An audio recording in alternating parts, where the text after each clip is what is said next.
Welcome back to Fund Your Future with DRS. So if you're in Plan 3 or DCP, there are basically two types of funds for your investments. There's the one-step or the build and monitor. And all the funds are managed by the Washington State Investment Board, also known as WSIB. And WSIB is responsible for selecting the investment lineup for Plan 3 and DCP. And part of their responsibility of managing these is that they periodically review the funds that are available. And last year, they decided to make a change with the socially responsible investment option that basically meant moving the fund from a balanced fund made up of stocks and bonds to a fund that will be stocks only. The new fund has a new thematic direction with investments that make up the fund being based on the United Nations Sustainable Development Goals. So WSIB has a contract with a company called AB to manage this investment option that will be available to people in Plan 3 and DCP. And today, our guest is Dan from AB to talk more about what's happening. Welcome, Dan. Hi, very happy to be here. Thanks, Dan. So first, since this option is moving from a balanced fund, which had a mix of stocks and bonds, to a fund that is going to be all stocks, can you talk a little bit at a high level how that might change expected return and risk profile for the investment options for the customers who are invested in that option? Yeah, sure. Well, in general, all stock portfolios offer potentially higher investment returns over time, but they can also be higher risk due to market volatility. So equity markets are more volatile than bond markets. Balanced funds invest in a mix of stocks and bonds. So volatility and risk are usually a little lower than for pure stock funds, but they also offer potentially lower returns. So generally, when somebody thinks about investing in a stock fund or an equity fund, you could divide that into two larger categories, kind of active and passive. Could you describe a little bit about what that means in terms of investment for somebody who's investing in an employer-offered fund? Sure. So passive funds perfectly replicate the performance of some benchmark index, like the S&P 500 or the MSCI All Country World Index. So they simply own every company in the index in the same proportion as the index. So there's no attempt made to say company A has much better prospects than company B, so I'll own more of company A and none of company B. It just owns a little bit of every stock. Active funds, by contrast, only own some of the stocks in a benchmark index. So the managers of the fund are going to use their judgment, they'll use research, they'll use their analysis to select just a subset of stocks that they think are going to perform best over time from within that benchmark index. So active portfolios are very selective about what they own, and passive funds really just own everything. That makes sense. And in the intro, Jenny mentioned that this new fund is going to have a thematic approach. And so could you describe what that means in terms of active investing for your group, the manager of this fund? Yeah, so thematic portfolios are active strategies. I mentioned before that active strategies don't own every stock in a benchmark. They only own a smaller subset of stocks. So in thematic portfolios, that subset of stocks is united by some common thread. So usually some specific long-term trend that's shaping the economy or it's shaping society in some way. So, examples of themes could be things like technological disruption. So stocks that are benefiting from artificial intelligence, let's say, or something that's very relevant for us at AB, maybe environmental change. So stocks that are helping decarbonize heavy industry or improve resource efficiency or something like that. So thematic investors are only going to own companies that are connected to those very specific themes. And, Seth, I would say that I think there are a number of really important benefits that thematic portfolios can offer investors. I'd say one is just better alignment with strong growth, because these themes usually capture really big economic opportunities. Two, they can allow you to benefit from the power of compounding. Albert Einstein once called that the eighth wonder of the world, because themes often take many, many years to play out. And there can be a lot of advantages to thinking long-term when a lot of people in the market are actually thinking very short-term. And then I'd say, finally, Thematic portfolios can be really helpful because they can help make sure that your investments are better aligned with issues that you believe are important. Again, maybe that's something like fighting climate change or expanding access to healthcare. That's really cool. So, Dan, it seems like there's been a lot of news about ESG investing. It stands for environmental, social, and governance. Could you provide a kind of a quick description of what ESG investing is and where this new fund might fit into this spectrum of ESG or sustainable impact investing? Yeah, sure. So first, I'm glad that you used the word spectrum because there are a few different flavors of ESG investing. It's really not just one narrow approach. It really is more of a range of investing activities. Now, that being said, I think there is a uniting element that ties all of those together. And I would say that ESG strategies, they consider not only the financial aspects of the companies that they invest in, they're also considering their environmental, social, and governance aspects as well. So they're thinking more comprehensively about the companies they invest in than just, let's say, the immediate financial bottom line. Now, they all have that in common, but different funds are going to do that in some different ways. So some funds are only going to invest in companies if they're positively aligned with certain environmental or social themes, right? That's what we do, for instance.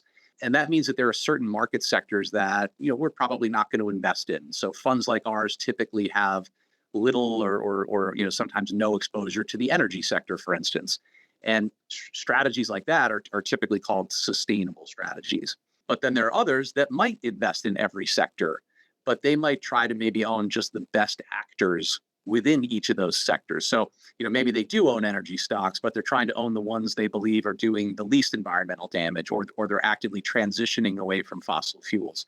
So funds like that are sometimes called ESG integration or best of breed funds. And then finally, there might be some types of funds that own companies with the worst environmental or social behaviors. And they do that so that they can then mount more activist campaigns against them to try to get them to reform.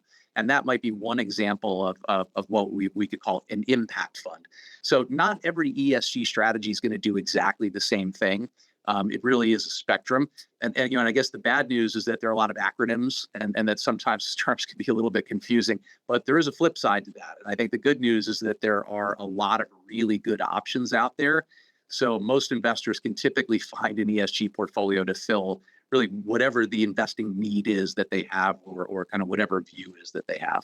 I really appreciate that context because I think sometimes we get questions from our customers about one topic that they're really passionate about, and they want to have some of their dollars invested in whatever that is that they're passionate, or they're also maybe very passionate against something and they don't want to have any of their dollars invested in that. And I think it's important to realize that these funds that the Washington State Investment Board works with, the Department of Retirement Systems works with, we're trying to serve a broad audience and work with a large population. And sometimes you have to go out on your own for an investment option that you're really passionate about. So in the intro, Jenny mentioned that this new fund that's going to be available for folks in April, and you mentioned thematic as well. It's got the United Nations Sustainable Development Goals identified as the theme of the fund. Hoping you can just explain a little bit more to us what that means for you as the fund manager. Yeah, sure. Happy to share a little bit of insight to what we're doing.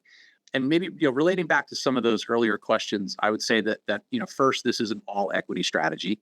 It is an active strategy, and it is thematic. We invest in only 3 main sustainable themes, and I'll explain what those are in a minute. It's also a growth portfolio, meaning that the companies that we own tend to grow their earnings much faster than the average company over time. And then finally, it's also a global portfolio. So the companies that we own, they're not just US-based companies. They're domiciled in countries all around the world, both in developed markets and also developing markets. So at a really high level, so those are some attributes of our portfolio. I would say that probably the key concept underlying our strategy is that there's a really important and I think an underappreciated role for the private sector in achieving global sustainability. We have a range of very large, very complex challenges, everything from, again, decarbonizing heavy industry broadening access to healthcare, to ensuring food security and clean water. Right? It's a long list. But we know that governments can't solve those challenges on their own. They really need the partnership of the private sector to make progress against a lot of those issues. So our strategy is really fundamentally designed to try to capture the really powerful growth synergies that exist between those massive social needs and private sector capabilities and resources. You mentioned that we use something called the UN Sustainable Development Goals to help us build the strategy, and that's exactly right. So the SDGs, as they're often referred to, those are a list of objectives that were created a few years back by 193 countries around the world. And it's a list of the biggest challenges these countries face and that they're committed to addressing in some way over the next few decades. And we actually think they're a really useful tool for investors because one of the things they do is they provide us with a roadmap to almost $100 trillion in incremental capital investment opportunities for the private sector. And that's obviously a massive number. So we own companies that are providing the product solutions to these really big sustainability challenges that are called out in the SDGs. So broadly speaking, those solutions are either climate solutions, so things like renewable energy, or maybe it's sanitation and recycling solutions. They're health solutions, so that could be innovative drugs, that could be telemedicine, or they're what we would call empowerment solutions. And that could include things like infrastructure development or education and employment resources. So that's why we organize our portfolio into those three very specific sustainability themes that I was alluding to before. Those three themes are climate, health, and empowerment. At a very high level, that's what we do. And if I had to boil it down into one, if you had only given me 12 seconds to describe what the fund does, I think what we're doing is generating strong financial returns over time by investing in companies that are helping make the world a better place. That's beautiful. It sounds like you guys are really doing great work, and this is obviously a good way to invest your money and help out other people. Yep, we think so. We'll wrap up with the last question here. Is there an example or is there's something that you're excited about that you could share with us that the fund is working on that might help maybe make this a little bit more real or tangible? Yeah, sure. Maybe I'll give you an example. I'll give you an example, and then we'll talk about something that we're excited about. So Apollo Hospitals is, I think, a great example of a company that's finding that intersection between really big social needs and financial opportunity. So Apollo provides modern and affordable healthcare services in India, including in rural India, which is an area of really significant unmet medical needs. So we would connect it in SDG terms to SDG number 3, which deals with good health and well-being. And this is a company that would be included in our health theme.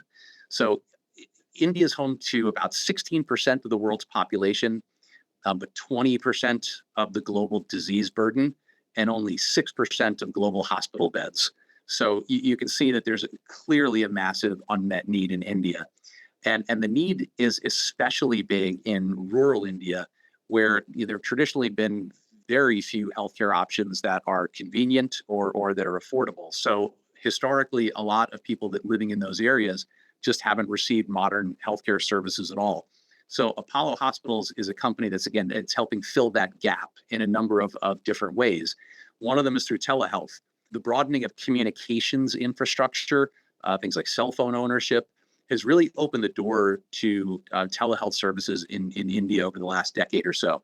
Telehealth is high quality, it's cheaper, it's more accessible. I'm sure a lot of people listening to this have used telehealth services themselves, but Apollo is a clear leader there, and they were really the first to bring this to India at scale. They have a service they call Apollo 24/7. It makes a network of about 7,000 doctors available to people in a really low-cost way, as long as they have a cell phone. And it's radically changed the way healthcare is delivered in a part of the world that desperately needs that. Again, it's also a great example of a company that's doing well socially, but they're also doing really well financially. We've owned this company for almost a decade in our portfolios. Over that time, they've grown their revenues more than 20% a year. The stock's up more than 300% in US dollar terms.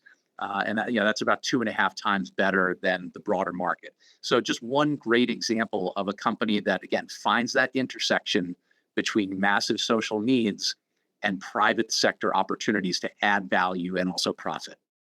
That's really cool. Yeah, it's a great company. It's been fantastic to own them for such a long time in the portfolio and see how they really are having a really big impact. In terms of things we're excited about, if we're thinking about themes that we really like, I'd say first we like all of the themes in the portfolio, but infrastructure development is a really interesting one to highlight. We would capture that within our broader empowerment theme, but really what we're talking about here would be infrastructure development. The concept there is that across a lot of the developing world and the developed world as well, infrastructure just remains woefully inadequate. The OECD has estimated that global infrastructure investment needs were something like $6 trillion per year going out to 2030, just as to support basic infrastructure development. And that's really without considering the impact of climate change. And when we consider the impact of climate change, that number goes up, and it can go up dramatically. So building resilient infrastructure, and here you can think of things like transportation infrastructure, energy infrastructure, particularly clean energy infrastructure, water infrastructure. This is a clear sustainability goal.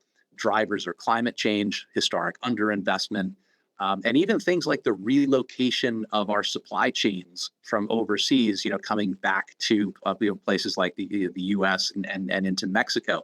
And all of that requires really massive investment into infrastructure. So there are going to be a lot of spending tailwinds there. That's going to support, again, a lot of opportunity for private sector companies. There's a lot of legislation here in the U.S. that's supportive of that, things like the CHIPS Act, the IRA, the IIJA. But we know that there's over $1 trillion in committed capital that still has yet to be deployed relating to just those U.S.-focused pieces of legislation. So in our portfolio, lots of ways that we can benefit from that. That's wonderful. Thanks for sharing, Dan. I know we have a disclaimer at the end of our podcast, as always, to warn people that we're not providing investment advice. I just make sure to say that as well here, but appreciate the opportunity to hear a little bit more about this new fund that's going to be available for folks in April. If they're interested in finding more information about the fund, there's a description on our website under the investment page where folks can find that under either Plan 3 or the Deferred Compensation Program. Yeah, well, thank you so much, Dan. Great. All right. It was easy. Appreciate it. Thanks. Bye. Thanks for listening. And now we'd love to hear from you. What topics would you like to hear about? What questions do you have for us? Send an email to drs.podcasts@drs.wa.gov. That's drspodcasts@drs.wa.gov. The Department of Retirement Systems provides this podcast as a public service, but it's neither a legal interpretation nor a statement of DRS policy. References to any specific product or entity do not constitute an endorsement or recommendation. The views expressed by guests are their own, and their appearance on the program does not imply an endorsement of them or any entity they represent. Views and opinions expressed by DRS employees are those of the employees and do not necessarily reflect the view of DRS or any of its officials.